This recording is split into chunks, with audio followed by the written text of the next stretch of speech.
High guys, welcome back to my channel Sangeetha Sridhar vlogs. So ಇವತ್ತು ಮೈಸೂರಿನ special ಬೆಣ್ಣೆ ಮಸಾಲೆ ದೋಸೆ, ಅಂದರೆ ಇದು ಮೈಲಾರ ಸ್ಪೆಷಲ್ ಅಂತ ಹೇಳ್ಬೋದು.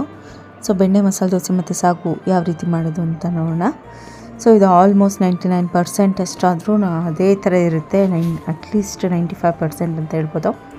ಸೊ ಇದಕ್ಕೆ ಮಾಮೂಲಿ ಆ್ಯಸ್ ಯೂಶ್ವಲ್ ಸಂಪಣ ಆಡಿಸ್ಕೊಂಡಿರ್ತೀವಲ್ಲ ಅದೇ ಆದರೂ ಓಕೆ, ಏನು ಡಿಫ್ರೆನ್ಸಸ್ ಏನು ಬರೋಲ್ಲ. ನಾರ್ಮಲಾಗಿ ಉದ್ದಿನಬೇಳೆ ಮತ್ತು ಅಕ್ಕಿ ಹಾಕ್ಬಿಟ್ಟು ಮೆಂತ್ಯ ಸ್ವಲ್ಪ ಹಾಕ್ಬಿಟ್ಟು ಆಡಿಸ್ತೀವಲ್ಲ ಆ ಥರ.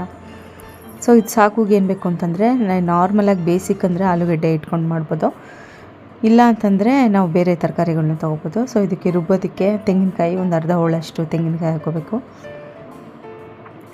ಅದಕ್ಕೆ ಒಂದು 4ರಿಂದ 5 ಹಸಿಮೆಣಸಿನ್ಕಾಯಿ ಮತ್ತು ಕೊತ್ತಂಬರಿ ಸೊಪ್ಪು.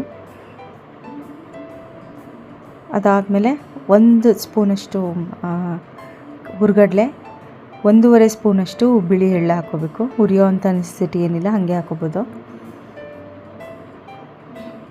ಬಿಳಿ ಎಳ್ಳು ಮತ್ತು ಕಡಲೆ ಇದೇನೇ ಒಂಥರ ನಮಗೊಂದು ಟೇಸ್ಟ್ ಕೊಡಿಸುತ್ತೆ ಅಂತ ಹೇಳ್ಬೋದು. ಸೊ ಚಿಕ್ಕ ಜಾರಲ್ಲಿ ಸಾಕಾಗುತ್ತೆ, ಯಾಕೆಂದರೆ ನಮ್ಮ ಮನೇಲಿ ಕಡಿಮೆ ಜನ ಇರೋದ್ರಿಂದ.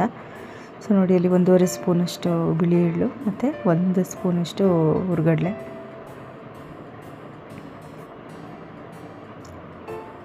ಅಂದರೆ ಟೇಬಲ್ ಸ್ಪೂನಷ್ಟು. ಸೊ ಅದಕ್ಕೆ 1 ಚಿಟಿಕೆಯಷ್ಟು ಅರಿಶಿನ ಮತ್ತು ಗರಂ ಮಸಾಲ ಸೇರಿಸ್ಕೊಂಡು ಅದನ್ನು ರುಬ್ಬಬೇಕು. ಸೊ ಗರಂ ಮಸಾಲೆ ನೀವು ಮನೇಲಿ ಹೋಮ್ ಮೇಡ್ ಇದ್ದರೆ ಅದನ್ನು ಹಾಕ್ಬೋದು, ಇಲ್ಲಾಂದರೆ ಹೊರಗಡೆಯಿಂದ ತರಿಸಿದ್ರೆ ಹಾಕ್ಬೋದು. ನಾನು ತೇಜು ಯೂಸ್ ಮಾಡ್ತೀನಿ. ಸೊ ಇದನ್ನು ನಾವು ತರಿಯಾಗಿ ರುಬ್ಬಬೇಕು, ನುಣ್ಣಗೆ ರುಬ್ಬಾರ್ದು, ಸ್ವಲ್ಪ ತರಿ ಇರಬೇಕು. ಸೊ ರುಬ್ಬಾದ್ಮೇಲೆ ಅದನ್ನ ಜಸ್ಟ್ ಒಗ್ಗರಣೆಗೆ ಹಾಕೋದಷ್ಟೇ. ಒಗ್ಗರಣೆಗೆ ಎಣ್ಣೆ ಹಾಕ್ಬಿಟ್ಟು ಒಂದು 2-3 ಟೇಬಲ್ ಸ್ಪೂನ್ ಎಣ್ಣೆ ಹಾಕಿ ಅದಕ್ಕೆ 1 ಈರುಳ್ಳಿ ಕಟ್ ಮಾಡಿಕೊಂಡು ಡೈಸಸ್ ಥರ ಮಾಡ್ಕೊಬೋದು, ಇಲ್ಲ ತುಂಬಾ ಸಣ್ಣದಾಗೂ ಚಾಪ್ ಮಾಡ್ಕೊಬೋದು, ನಿಮ್ಮ ಇಷ್ಟ. ಸೊ ಈರುಳ್ಳಿ ಕಟ್ ಮಾಡಿ ಹಾಕ್ಕೊಂಡು ಚೆನ್ನಾಗಿ ಫ್ರೈ ಮಾಡಬೇಕು. ಈರುಳ್ಳಿ ಫ್ರೈ ಆದಮೇಲೆ ಸ್ವಲ್ಪ ಕೆಂಪಿಗೆ, ಅಂದರೆ ಫುಲ್ ರೋಸ್ಟ್ ಆಗೋದೇನು ಬೇಡ, ಸ್ವಲ್ಪ ರೋಸ್ಟ್ ಆಗಬೇಕಷ್ಟೇ. ಸೊ ಅದಾದಮೇಲೆ ಅದಕ್ಕೆ ಕಟ್ ಮಾಡಿರೋ ಆಲೂಗಡ್ಡೆ ಹಾಕೋಬೋದು. ಸೊ ಈ ಸ್ಟೇಜಲ್ಲಿ ನೀವು ಕಟ್ ಮಾಡಿರೋ ಆಲೂಗಡ್ಡೆ ಜೊತೆಗೆ ಎಕ್ಸ್ಟ್ರಾ ತರಕಾರಿಗಳನ್ನ ಬೇಕಾದರೆ ಯೂಸ್ ಮಾಡ್ಕೋಬೋದು ಗೈಸ್. ಸೊ ಅದನ್ನು ಚೆನ್ನಾಗಿ ಫ್ರೈ ಮಾಡಬೇಕು. ಫ್ರೈ ಮಾಡಾದಮೇಲೆ ರುಬ್ಬಿರೋ ಅಂಥ ಮಸಾಲೆನ ಹಾಕೋಬೇಕು. ಸೊ ರುಬ್ಬಿರೋ ಮಸಾಲೆ ಹಾಕ್ಬಿಟ್ಟು ಉಪ್ಪು ಹಾಕ್ಕೊಂಡು ಸೊ ಒಂದೆರಡು ಕುದಿಸ್ಬಿಟ್ರೆ ನಮಗೆ ಮೈಲಾರಿ ಸ್ಪೆಷಲ್ ಸಾಗು ರೆಡಿ ಆಗುತ್ತೆ. ಸೊ ರುಬ್ಬಿರೋ ಮಸಾಲೆ ಹಾಕೊಂಡಾಗ ಅದ್ರ ಜೊತೆಗೆ ನೀರು ಹಾಕೋಬೇಕು, ಏಕೆಂದರೆ ಎಳ್ಳು ಹಾಕಿರೋದ್ರಿಂದ ಅದು ಸ್ವಲ್ಪ ಗಟ್ಟಿ ಬಂದುಬಿಡುತ್ತೆ. ಅದಕ್ಕೋಸ್ಕರ ನೀರು ಹಾಕ್ಕೊಂಡು 1-2 ಕುದಿಸಿದ್ರೆ ಅಷ್ಟೇ ನಮಗೆ ರೆಡಿ ಆಗುತ್ತೆ.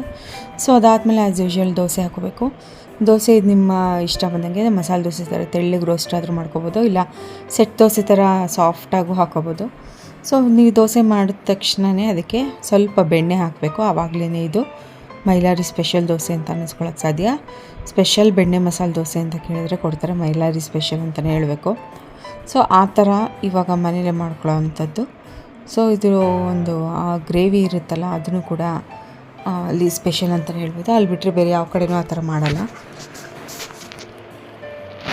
ಸೊ ಇದು ಬೆಣ್ಣೆ ನಾವು ಮನೇಲೇ ಮಾಡಿಟ್ಟಿರೋದು ಹಾಕ್ಬೋದು, ಹೊರಗಡೆಯಿಂದ ತಂದಿರೋದು ಕೂಡ ಹಾಕ್ಬೋದಾಗುತ್ತೆ.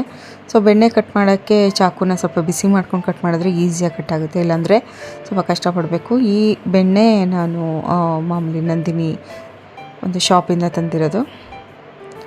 ಸೊ ದೋಸೆ ಮೇಲೆ ಹಾಕ್ಕೊಂಬಿಟ್ರು ಚೆನ್ನಾಗಿರುತ್ತೆ, ಅಥವಾ ದೋಸೆ ತವ ಮೇಲೆ ಇದ್ದಾಗ ಆವಾಗಲಾದರೂ ನಾವು ಎಣ್ಣೆ ಜೊತೆಗೆ ಅಥವಾ ಎಣ್ಣೆ ಬದಲಿಗೆ ಹಾಕ್ಕೋಬೋದು ಈ ಥರ.